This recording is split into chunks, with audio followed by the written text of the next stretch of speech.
दो भाइयों की लड़ाई। पिता के सामने उसके दोनों बेटे पिता की प्रॉपर्टी के लिए लड़ने लगे।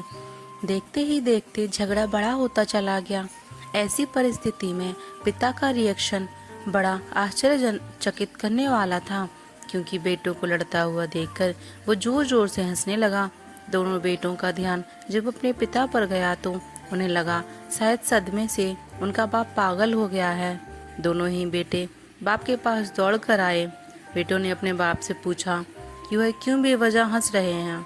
उनके सामने उनके दोनों बेटे आपस में झगड़ा करते देखकर भी वह कैसे रह सकते हैं। पिता ने मुस्कुराते हुए कहा, मैं इसलिए हंस रहा हूँ क्योंकि तुम दोनों बड़ी तुच्छ चीजों के लिए लड़ रहे हो। मेरे पास तो यहाँ से भी कई ज्यादा कीमती प्रॉपर्टी अपने गांव में है। अगर तुम दोनों चाहो तो मैं तुम्हें वह प्रॉपर्टी दिखा सकता हूँ। दोनों बेटों की आंखों में चमक आ गई। उन्होंने कहा वो जरूर देखना चाहेंगे। अगले दिन बाप और दोनों बेटे कुछ सामान पैक करके गांव की बस में बैठकर अपने गांव के लिए निकल गए।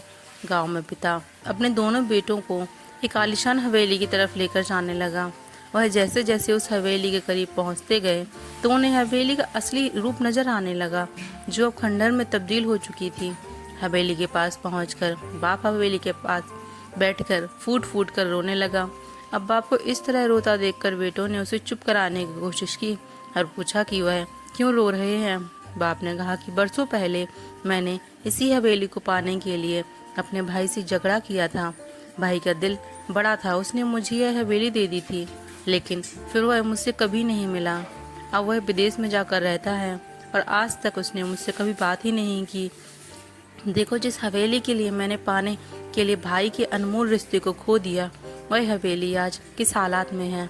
तुम दोनों भी वही गलती करने जा रहे हो जो मैंने बरसों पहले की थी। तुम दोनों भी उन तुच्छ सी चीजों के लिए लड़ने लगे हो जिनकी आगे जाकर रिश्तों के मुकाबले कीमत शून्य होगी।